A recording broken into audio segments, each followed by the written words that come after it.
आज के वीडियो में हम difference between westernisation and modernisation पर चर्चा करेंगे। इन दोनों शब्दों को लेकर छात्रों में कंफ्यूजन है।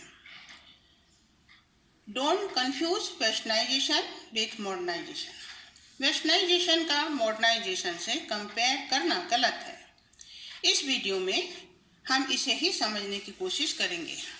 अब यदि आपको मेरा वीडियो अच्छा लगे तो आप उसे लाइक कीजिए, शेयर कीजिए और कमेंट जरूर कीजिए। वेस्टर्नाइजेशन की परिभाषा। Westernisation is acceptance blindly follow the western culture and way of life pattern. Westernisation मात्र यूरोपीय सभ्यता का बिना सोचे समझे केवल और केवल नकल करना है। Westernisation is more about imitation, अर्थात पश्चिमी सभ्यता के रहन सहन, पहनावा, शिष्टाचार एवं शिक्षा को जब हम ग्रहण कर लेते हैं तब इसे वेस्टर्नाइजेशन कहा जाता है।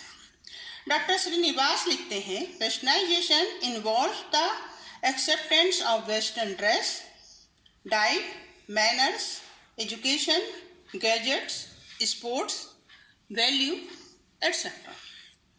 डॉक्टर श्रीनिवास का कहना है कि जब हम वेस्टर्न कल्चर को अपना लेते हैं, उसकी संस्कृति और सभ्यता के अनुसार व्यवहार प्रतिमान करते हैं तो उसे वेस्टर्नाइज कहा जाता है। विश्व के बहुत से देशों ने यूरोपीय सभ्यता को अपनाया है, परंतु यदि हम भारत के संबंध में देखें तो हम पाते हैं कि भारत की सामाजिक, आर्थिक, राजनीतिक, शैक्षणिक, सांस्कृतिक संस्थाओं पर ब्रिटिश सभ्यता का प्रभाव दिखाई पड़ता है। परंतु ऐसा होना कोई आश्चर्य की बात नहीं है। भारत पर 150 वर्षों तक ब्रिटिश शासन का आधिपत्य रहा। ब्रिटिश ने अपनी शासन सुविधा के लिए यहाँ आधुनिक तकनीकी, रेल, डाक व्यवस्था, प्रशासकीय, शिक्षा, पुलिस व्यवस्था का प्रारंभ किया, जिसके परिणाम स्वरूप धीरे धीरे भारतीयों ने यूरोपीय सभ्यता से आत्मसात करना आरंभ कर दिया।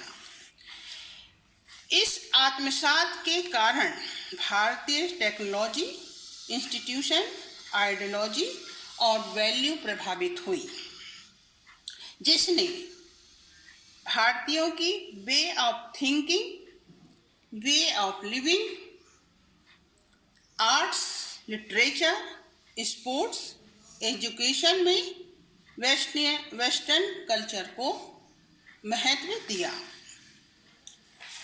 परिणाम स्वरूप भारत की संस्कृति और सभ्यता पूरी तौर से पश्चिमी सभ्यता में रंगना आरंभ हो गई। भारत की खान पान, पहनावा, विश्वास, व्यवहार, मूल्य, परंपरा, भाषा, शिष्टाचार एवं सांस्कृतिक व्यवस्था में वेस्टर्न कल्चर का इन्फ्लुएंस पूरी तरह से दृष्टिपात होने लगा। खान पान में डबल रोटी, मैगी, एग, मक्खन इत्यादि ने स्थान ले लिया। पहनावे में साड़ी, धोती, कुर्ता की जगह gown, frock, maxi, jeans, pant, Bermuda, three fourth दृष्टिपात होने लगे। विश्वास एवं व्यवहारों में भी वेस्टर्न सभ्यता हावी होने लगी। देर से उठना, माता पिता और बच्चों के बीच में प्राइवेसी दिखाई देने लगी। हमारी सामाजिक संस्थाएं प्रेम विवाह, तलाक, पुनर्विवाह, लिव रिलेशनशिप, इंटरकास्ट मैरिज इत्यादि ने अपना स्थान बना लिया। संयुक्त परिवार की जगह एकांगी परिवारों को महत्व मिलने लगा। भाषा में हिंदी भाषा की जगह अंग्रेजी भाषा का वर्चस्व बढ़ गया। यहाँ तक कि हिंदी को लैटिन में लिखना आरंभ कर दिया।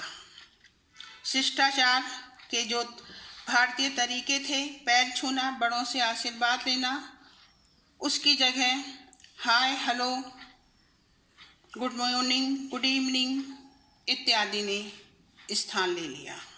सांस्कृतिक व्यवस्था जिसके अंतर्गत नाटक, कला, संगीत, नृत्य, नाटकों में रोमांस और सेक्स का महत्व बढ़ गया। प्रेमचंद के नाटकों को लोगों ने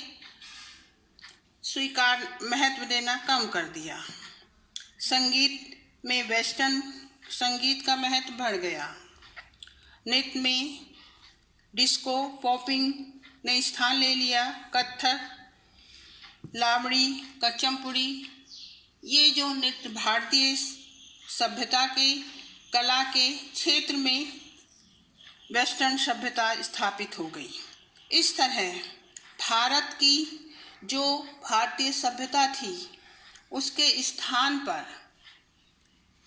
वेस्टर्न सभ्यता ने अपनी, चाहे अच्छाई हो चाहे बुराई हो, दोनों के साथ भारतीय संस्कृति में अपने स्थान स्थापित कर लिया।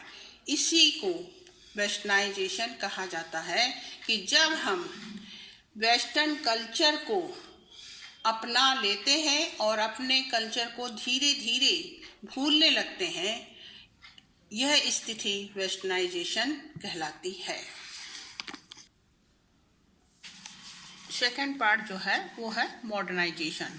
मॉडर्नाइजेशन किस प्रकार से वेस्टर्नाइजेशन से अलग है, इसे हम यहाँ समझने की कोशिश करेंगे। तो मॉडर्नाइजेशन एक व्यापक अवधारणा है जिसके द्वारा वैज्ञानिक ज्ञान का विकास होता है। यह वेस्टर्नाइजेशन का प्रतिफल, प्रोडक्ट माना जाता है। भारत में आधुनिकीकरण का प्रसार पहले हुआ और बाद में मॉडर्नाइजेशन को स्वीकार किया गया।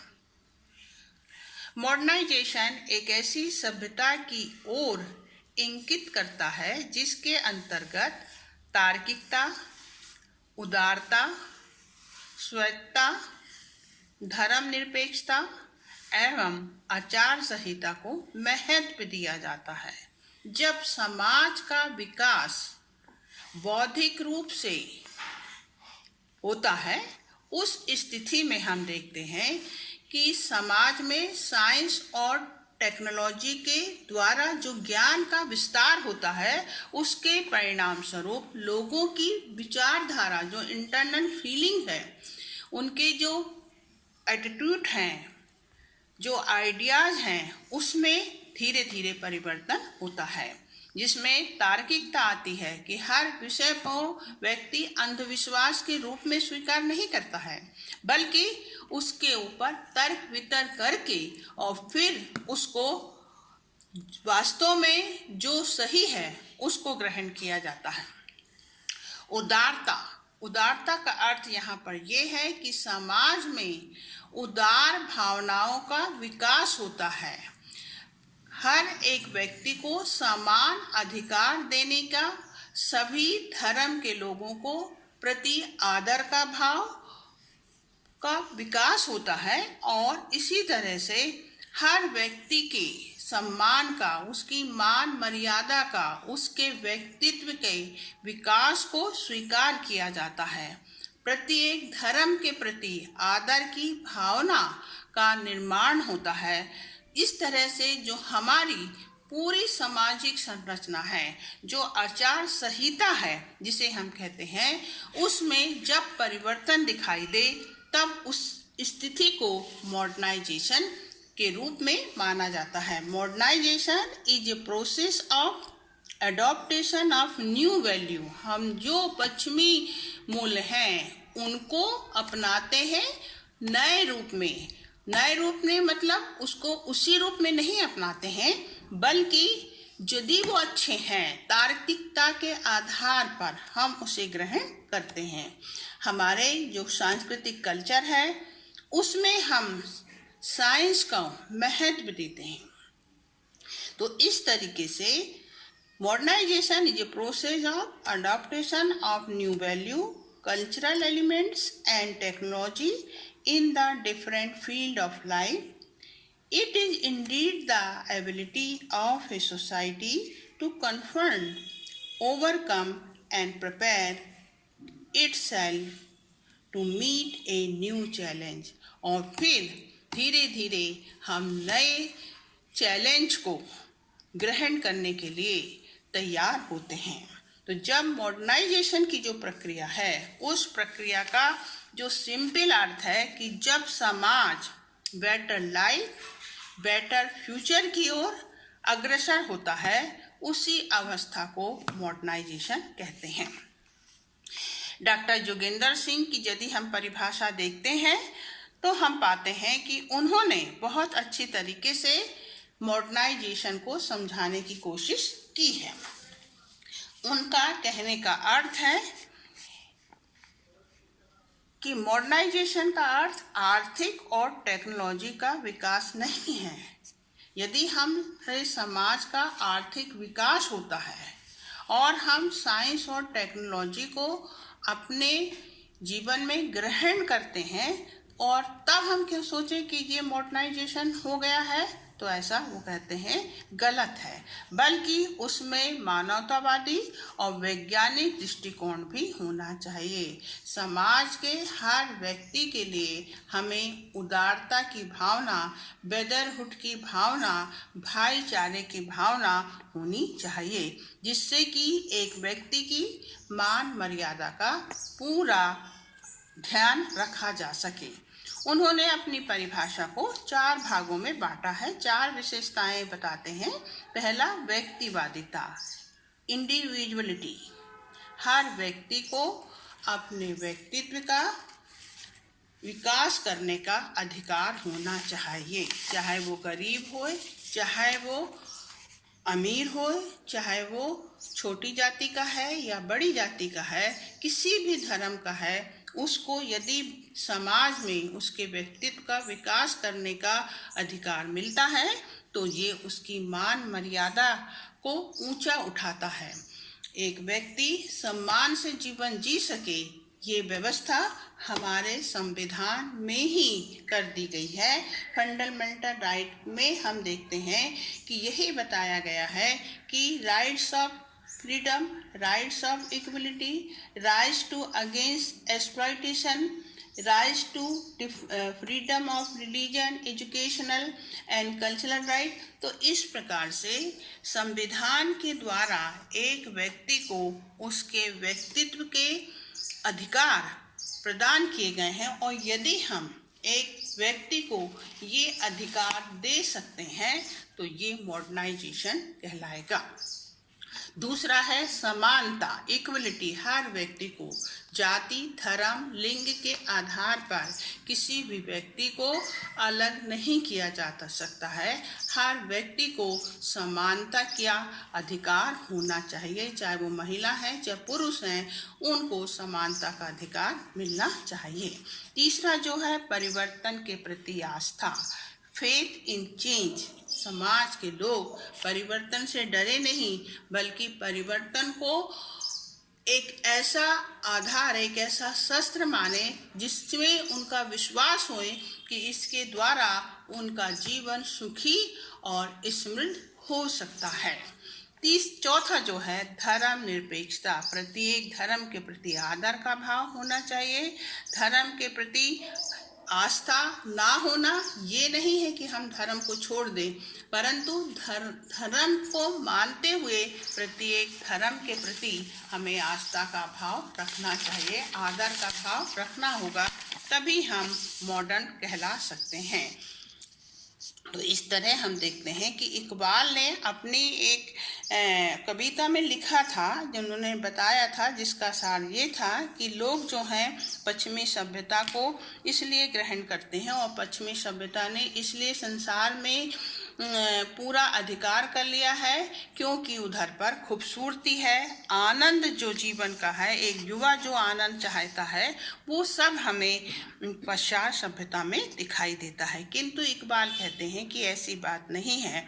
पश्चिमी सभ्यता का अर्थ है कि हमें साइंस टेक्नोलॉजी को इस प्रकार से बढ़ाना होगा ताकि उसमें किसी प्रकार का भ्रष्टाचार ना हो, अनुशासन हो, प्रत्येक व्यक्ति को जो कि अंतिम रो में खड़ा है उसको भी समझ साइंस और टेक्नोलॉजी का, अर्थात हमारा गुड गवर्नेंस जो है, हमारा मैनेजमेंट सिस्टम इस प्रकार का हमें बनाना होगा कि सभी व्यक्ति को साइंस की जितनी सुविधाएं हैं, साइंस टेक्नोलॉजी की जो सुविधाएं हैं, वो उसे प्राप्त हो सकें। सड़क, शुद्ध पानी, आधुनिक सुविधाएं और एक बेहतर भविष्य का उसे यदि हम सपना दिखा सकते हैं तो निश्चित रूप से ये समाज पूरी तौर से मॉडर्नाइजेशन समाज का माना जा सकता है।